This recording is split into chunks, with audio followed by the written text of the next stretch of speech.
రవి గారు సిద్ధంగా ఉన్నారు. రవి గారు నమస్తే సార్. నమస్తే వర్మ. సార్ ఎగ్జిట్ పోల్సే ఫైనలా మళ్ళీ మోడీ హవా 2027లో బిగ్ గేమ్ రాజకీయ చిత్రపటం మార్పు వస్తుందా? చూసే పెద్ద పెద్ద మాటలు ఉన్నాయి దీంట్లో. అంటే నిజంగా రెండు విషయాలు, ఒకటి నిన్న జరిగిన ఎగ్జిట్ పోల్ దాని మీద చర్చ అది చేశారు కదా, అదే యాజ్ ఇట్ ఈస్గా ఉంటుంది అనేది ఒక ప్రశ్న. బీహార్కు సంబంధించినంత వరకు ఉండొచ్చు, లేకపోతే మొన్న లోక్సభ ఎన్నికలప్పుడు అబ్కా పార్ 400 పార్ అని ఒక పెద్ద హంగామా చేశారు. ఎగ్జిట్ పోల్స్లో కూడా ఓటర్ దగ్గర నుంచి అందరు వచ్చేసి అయిపోయిందని చెప్పారు. తర్వాత మనం కనుక చూస్తే క్షమాపణలు, కన్నీళ్ళు చాలా చూసాం మనం. అందుకనే ఈసారి ఎగ్జిట్ పోల్స్కు సంబంధించి ఈ కీలకమైన voter, access my India, today's Chanakya ఇట్లాంటి వాళ్ళు నిన్న చెప్పలే. వాళ్ళు నిన్న చెప్పకుండా ఈరోజు బహుశా ఇంకా సేపటికో ఇప్పటికి విడుదల చేశారేమో, ఏదో చేయబోతున్నారు. బట్ ఏదైనా కానీ బీహార్ వరకు చూస్తే కూడా గతసారి మహాగఠబంధన్ చాలా బ్రహ్మాండంగా వస్తుందని చెప్పిన వాళ్ళు ఉన్నారు, లేకపోతే ఎన్డీఏ తన్నుకుంటూ వస్తుందని చెప్పిన వాళ్ళు ఉన్నారు. తీరా చూస్తే వీళ్ళకి 125, వాళ్ళకి 110, దాదాపు దగ్గరగా కేంద్రంలో అధికారం ఇవన్నీ ఉన్నాయి కాబట్టి దాన్ని వాళ్ళు మేనేజ్ చేసుకోవటం మినహాయిస్తే ఒక 10 సీట్లు అటు ఇటు అయితే ఏదైనా జరిగి ఉండేది. కాబట్టి ఇప్పటికి కూడా బీహార్ మీద ఏకపక్షంగా మీరు చేయకండి. ఈరోజు కూడా టైమ్స్ ఆఫ్ ఇండియాలో ఎడిట్ పేజ్ వ్యాసం ఇస్తున్నాడు. 3 సినారియోస్ ఇప్పటికి కూడా ఉంటాయి, కాబట్టి ఓపెన్ మైండ్తో ఉండమని. నేను ఎగ్జిట్ పోల్ను తిరస్కరించేసి ఇవన్నీ అబద్ధమవుతాయని చెప్పాల్సిన అవసరం మనకేం లేదు, కానీ ఓపెన్ మైండ్తో ఉండడం అవసరం. అది కాక నిన్న కాక మొన్న దేశం అంతా దెబ్బతిని కళ్ళు నీళ్ళు పెట్టుకున్న తర్వాత ఇంతలోనే మనం మర్చిపోతే అది కూడా పొరపాటు అవుతుంది కదా. ఇంకోటి దాన్ని బట్టి సర్ర ఎలా పనిచేసింది, ఏమైంది అలాంటివి కూడా వస్తాయి. ఎందుకంటే మిగతా వాళ్ళతో పాటు ప్రశాంత్ కిషోర్ త్రోట్ చెప్తూ వస్తున్నాడు ఈ ప్రభుత్వం అయితే దెబ్బతింటుందని. కాబట్టి ఏం జరుగుతుంది అన్నది మనం చూడాల్సిందే. జూబ్లీ హిల్స్ కూడా, మా జూబ్లీ హిల్స్ విషయానికి వస్తే ఏకాభిప్రాయం ఎక్కువగా ఉంది. ఇక్కడ కొన్ని ఫ్యాక్టర్స్ వాళ్ళు మేనేజ్ చేసుకున్నారు, వీళ్ళు మేనేజ్ చేయలేకపోయారని.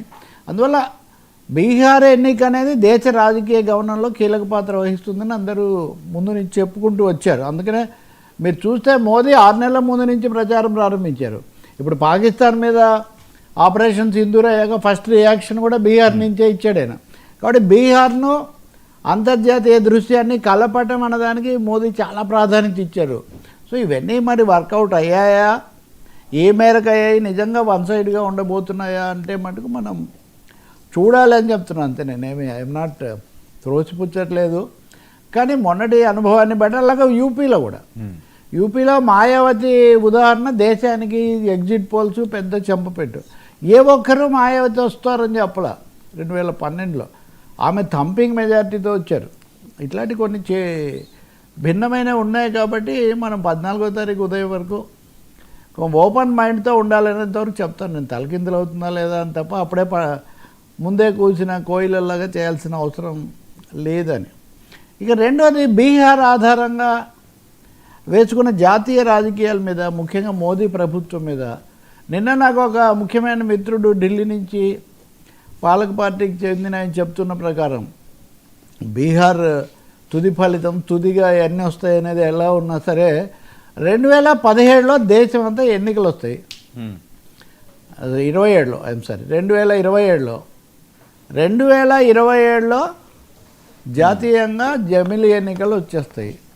అందుకోసమే ఇక్కడ లోక్సభ సమావేశాలు కూడా ఇప్పుడు హడావుడిగా కొన్ని రోజులు కుదించి దాని ఎజెండా కూడా కుదించి తొందరగా జరిపేస్తున్నారు. జమిలీ ఎన్నికలు వచ్చినప్పుడు పైనుంచి కింది వరకు మొత్తం మార్చేయటము, అన్ని రాష్ట్రాల్లో కూడా ఇప్పుడు వచ్చే చాలా ప్రభుత్వాలు ఇవన్నీ కూడా 2027 తర్వాత దిగిపోయే పరిస్థితి కూడా వస్తుంది. సో 2027 జమిలీ ఎన్నికలు అనేవి ఖాయం. దీని మీద రెండో మాట ఏమీ లేదు.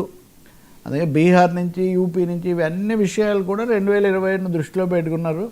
2027 ఎన్నికలు అయిన తర్వాత ఎన్నికలు అంటే ఏ విధంగా అయితే బీహార్లో ఎన్నికలు నితీష్ కుమార్ నాయకత్వంలో జరుగుతాయి, తర్వాత సంగతి చెప్పలేము అన్నట్టే కేంద్రంలో కూడా 2027 తర్వాత మోదీ నాయకత్వం మార్చటం అనే దానికి సంఘ పరివార్ దాదాపు పక్కా ఏర్పాట్లు వాళ్ళు చేస్తూ ఉన్నారు. దానికి ఆయన కూడా సిద్ధమైనారు. తన ఛాయిస్ ఎవరు, కొత్త నాయకుడు ఎవరు అన్నది కూడా ఈ మధ్యకాలంలో అది నిర్ణయం అయిపోతుంది.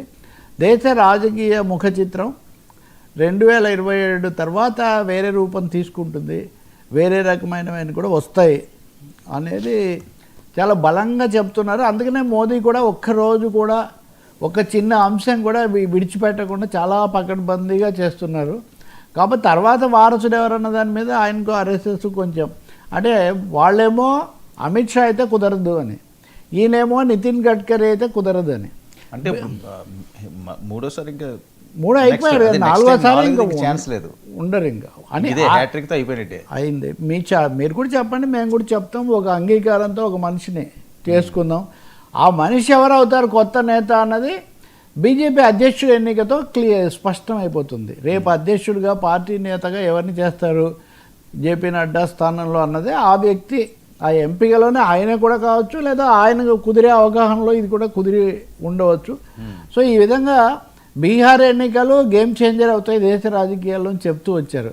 ఇవి బీహార్కే కాకుండా అక్కడ ఘన విజయం వస్తే ఒక విధంగా, ఏదో బయటపడితే ఒక విధంగా జాతీయ రాజకీయాలు తీర్చిదిద్దబడతాయి, అటువైపు నడుస్తాయి అని. కాబట్టి ముఖ చిత్రం అయితే మారబోతుంది. ఇంకా జమిలీ ఎన్నికలు అయితే మోదీ ఉన్నప్పుడే జరపాలి, ఆయన ప్రధానిగా ఉన్నప్పుడే జరిపేసేయాలి. మరీ ఎక్కువ సమయం తీసుకోవడం కూడా మంచిది కాదని ఒక బలమైన అభిప్రాయంతో ఉన్నారు. So 2027 will be next election.